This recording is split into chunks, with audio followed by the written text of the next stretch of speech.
Peace. Good afternoon, good afternoon, good afternoon.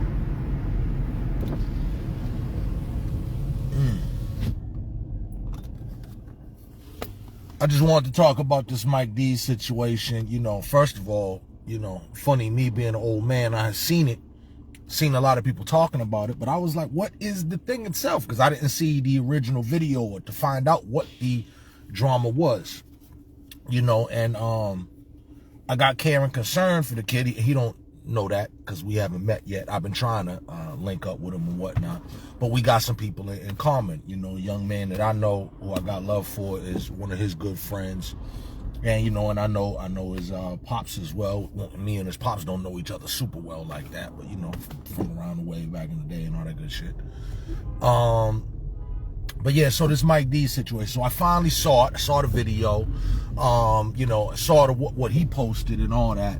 And I also saw some of the backlash, you know, and what some other people had to say about it and all that. So let me say this. You know, one, surprise, surprise for everybody. You know, Boston ain't shit. You know, it be a lot of stuff. So first of all, I'd like to say, you know, I'm happy for the young man. You know, he's doing his thing on social media as an influencer. It's not my, you know, my thing. You know, like I go on here and talk live. I just talk live. You know what I mean? But some people who put more into it, make it more of a show. They do a little branding of it. You know what I mean? He invested in his equipments and all this type of thing like that. So, you know, I'm happy for the young guy.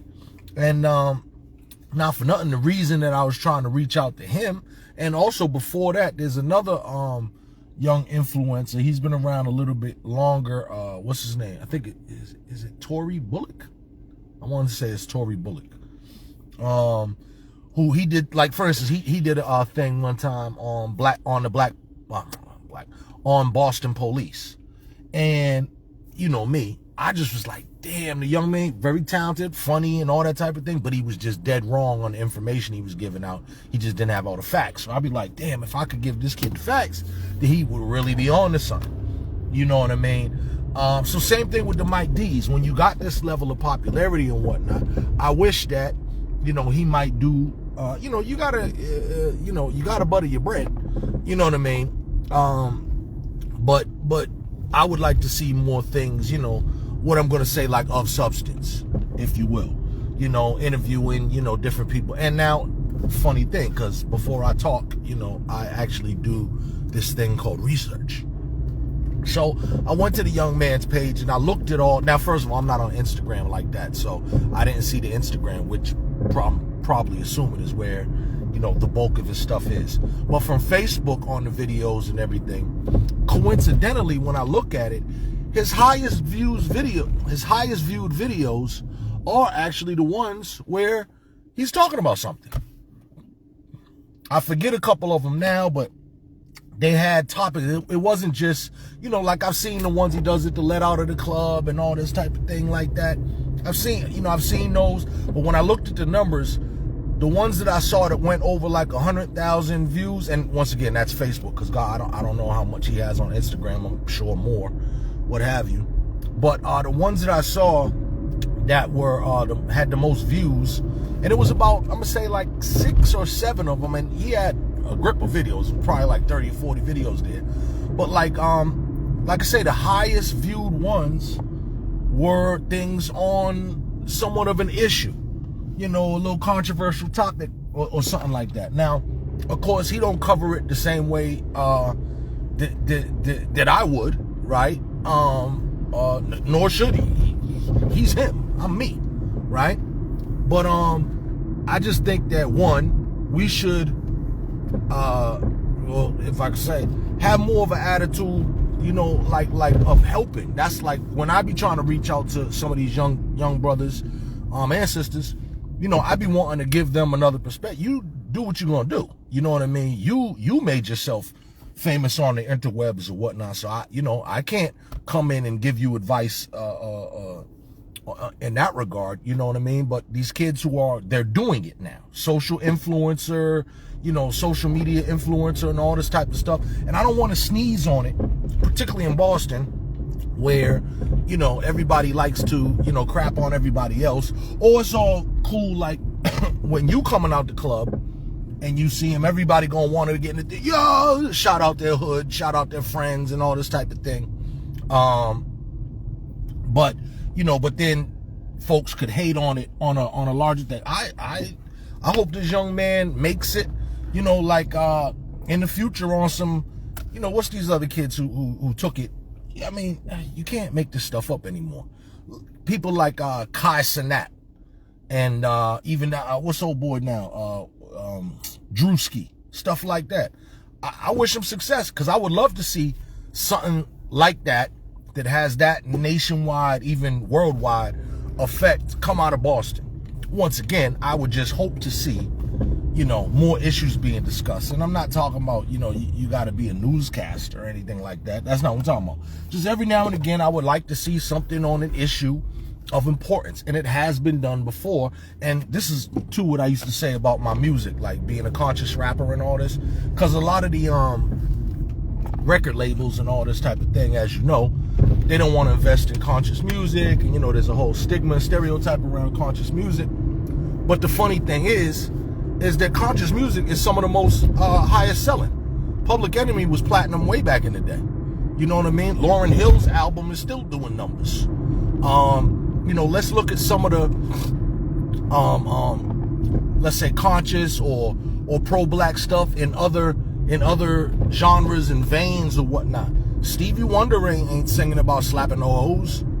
You know what I mean? Sly and the Family Stone, even stuff like Parliament Funkadelic and all this type of thing. There was a message in the music, and it's some of the most popular stuff. The stuff that we, in my view, and from my research and study, the stuff that actually doesn't have the longevity. Jeez, why is my mouth not working today? That doesn't have the longevity like other things do, is the one-hit wonders. I'll give you a great example. Y'all remember that one with chicken noodle soup with orange soda on the side or whatever the hell? Did it make a bunch of money and a bunch of noise at the time? Sure. And then what? It's easily forgotten. But meanwhile, you could still talk about a Public Enemy album or Dead Prez or whatever. So in any event, for Mike D's and for all these social media people, like I said, the kid Tory Bullock, who I also want to talk to, and I hope Mike D sees this. Get with Dondre. I've been trying to get with you for way too long. You know what I mean? We need to have a sit down. I just want to, show you some things, put some things. I would hope that you would be able to learn some things from me, and I would hope that I would be able to learn some things from you. You know what I mean? So, all that. Now, another thing I noticed, the young man in the video was crying at the end, and I guess there was a lot of, clowning about that. This is what I mean, too, about, how Boston ain't shit. We talk about mental health and all this type of stuff. So when a black man is either frustrated to that point, because all tears ain't, I don't think he was crying because he was scared or something like that. Those tears was either frustration, right? Or the fact of somebody is really trying to, as he says, he was hired to be there, right? And now somebody done put a monkey wrench in, what was going to be your evening's assignment. But in my view, those are tears of frustration. I don't see no sucker in that, and I don't see, as a community, for us to even start trying to clown somebody like that. I think that's real sad. And as George Bush used to say, I'm a weeper. So I could think about some shit right now, either the loss of my grandmother, or thinking about my daughter. Obviously, I didn't lose my daughter. Don't get that twisted. But whatever, I could think about several things, and I could start crying right now on this live. And if I really did it, it wouldn't take but maybe about 2 minutes if I can get some tears to drop. You understand what I'm saying? I cry, I don't want to say frequently, but, you know, I let him go. I let him go. And it's crazy, too, because there was probably like 20 years, if not more, that I couldn't cry. You know, when I was a younger man and all this, I was so desensitized and so numb. And also, too, at that point, you know, cocaine is a hell of a drug. So, you know, I didn't cry for years. And then when it finally could come, I always told myself, I'm never gonna stop it. Like, I'm gonna let it go. You know, let it go, let it flow. You know what I mean? So, shame on all those who, you know, making fun of that young man for the tears. Now, Mike Dees, I hope you're watching. You know, and you know, maybe not watching now, but at some point you'll see it or somebody will tell you.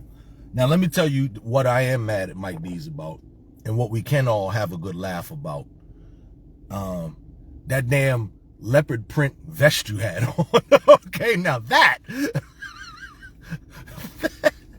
leopard print vest, now that, okay, I take umbrage with, sir. You know what I mean? But other than that, do your thug thizzle. My man was out here looking like Fred Flintstone in the leopard print vest. You know what I mean? But seriously though, I just, you know, I'm happy for the young man. The young man is not, to my knowledge, you know, he's not selling crack. He's not, you know, smacking chicks. He, you know, in fact, one of the things he was saying in the video, is like, yo, I'm a good dude. I'm a good human. You know, I was raised right and all this. So, you know, shout out to him. Shout out to his parents and all that too. Because he could be doing something else, right? So for me, it's like, you know, I've seen the young man's videos. I find it entertaining. I haven't seen him do nothing crazy or disrespectful or suspect or anything. And there are many other people out here who be making videos and whatnot who have done all of the above things. They are suspect. They do suspect things on the regular. People who should not get any attention or anything like that. So I think we need to cut our young brother some slack on that. Now, as far as the Encore Casino or the nightclub and all that, and the petition and all that, like, you know, no, I'm not into that either. But, you know, who cares? I mean, and I'm not into it only because, you know, newsflash, petitions don't mean shit. Particularly for an institution like Encore. Private entity, they have their own private rules, whatever. They're going to do what they're going to do. And unless he got really mishandled by security or something enough to, you know, maybe do a lawsuit or something like that, that would be one thing. I did see, you know, some of the security got a little mouthy and all that type of stuff. But, you know, I keeps it moving, you know. And now, fun fact, I've never even been inside that place. So I don't give a damn about that club, the entire casino, nothing. I ain't ate a chicken wing out of there, nothing. You know what I mean? So whatever. But shout to that young man. And like I say, you know, for me, I'm just hoping that he and I could have a conversation, because there's a couple things I want to tell him, you know, and make some suggestions about some subjects or issues he might want to tap on in his own way, of course, and or people in Boston that he might want to interview, you know, in his own way, of course. You know what I'm saying? And I know he got a good heart. Once again, you know, I heard him speak. I know his people. You know, once again, one of my young dunnies is his good friend, and they're solid kids. And when I say kids, I shouldn't even say kid, because, you know, they're at least late 20s, early 30s. So let me not actually do what the elders used to do to me, and, you know, kept calling me a young man well into my mid 30s, and they kept calling me a young man. It's like, okay, I get it. I'm younger than you, but you say young man, and you keep calling me young man. Tell me where I can send all these bills, so you gonna pay them, right?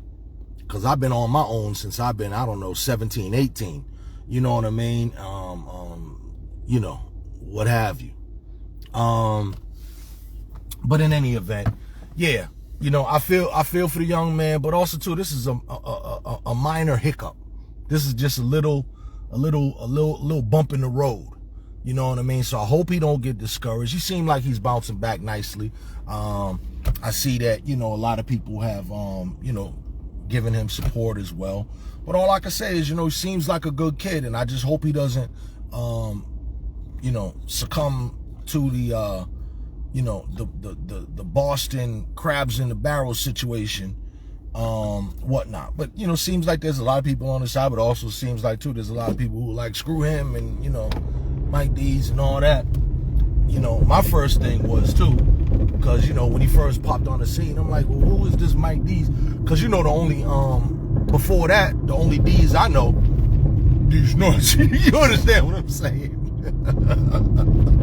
And every time when I first started watching his videos, I was waiting for him to drop that joke, but he never did. I don't know if this generation even know about that. You know what I'm saying? But anytime I see Dees, that's what I'm thinking. And I don't know, maybe that is how he got his name or whatever, who knows. But once again, shout out to the young man. He's been putting his social media brand together and elevating his thing. And as long as he ain't out here, as I said, disrespecting folks and, disrespecting women and, doing all the ratchetness and all that type of stuff. I mean, how could you hate it? He said in his video too, he has a real job as well, and then he does this, because that, that'd be my question for all these YouTubers. Like, how are you making money off this thing? Or streamers, whether it's YouTube or whatever. But as long as he's, taking care of himself and his family or whatnot, I don't know if he got kids or whatever, God bless him. Folks shouldn't have nothing bad to say.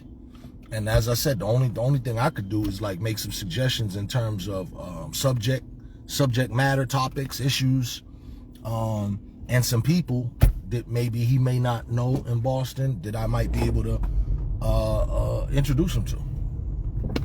That's all. You know what I mean? And like I said, I can't really find anything to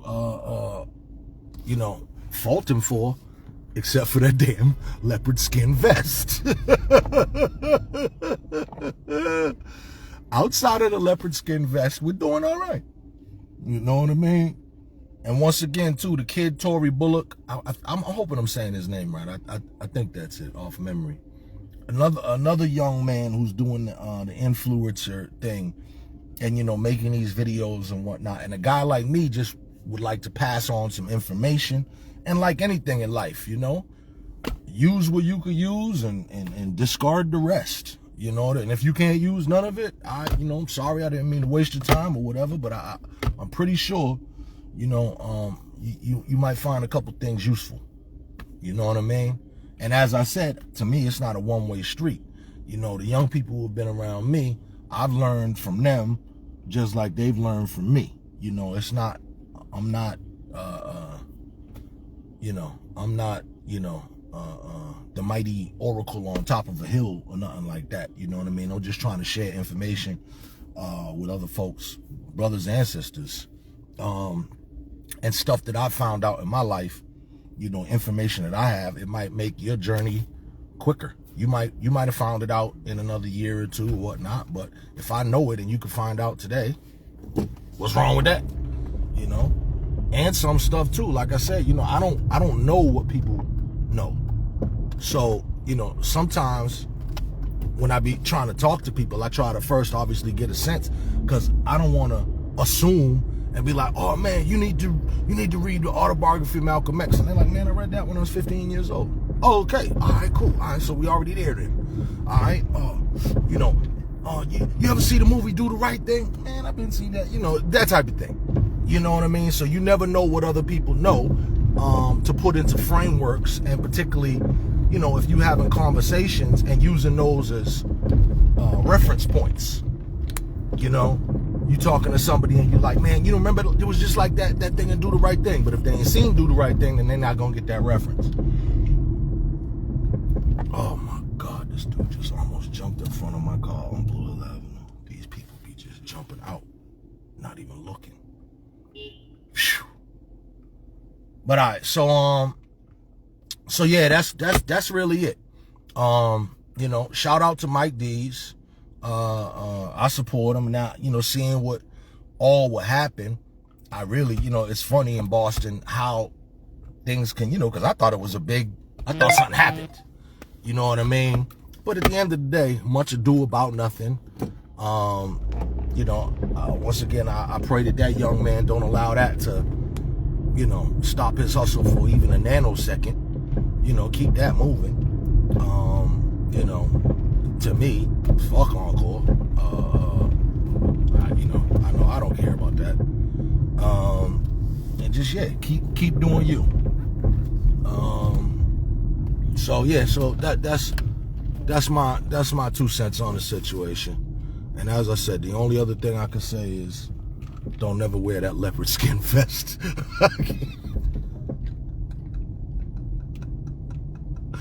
Put that up. Put that up. All right? All right, let me get out of here. Y'all have a good day. Be blessed and all that good stuff. All right? Peace. Oh, and by the way, too, tomorrow doing Feed the Hood as usual. But this week, my man who be helping me out, Larry, is out of town. So if anybody want to go on a mission tomorrow, some people have asked me about going on a mission or something like that. So if somebody want to go on a mission, I'll probably go maybe 8 o'clock tomorrow. My usual time is 9, but maybe 8 o'clock tomorrow, but either 8 or 9. So if anybody is up for it, you know, holla. All right? Peace.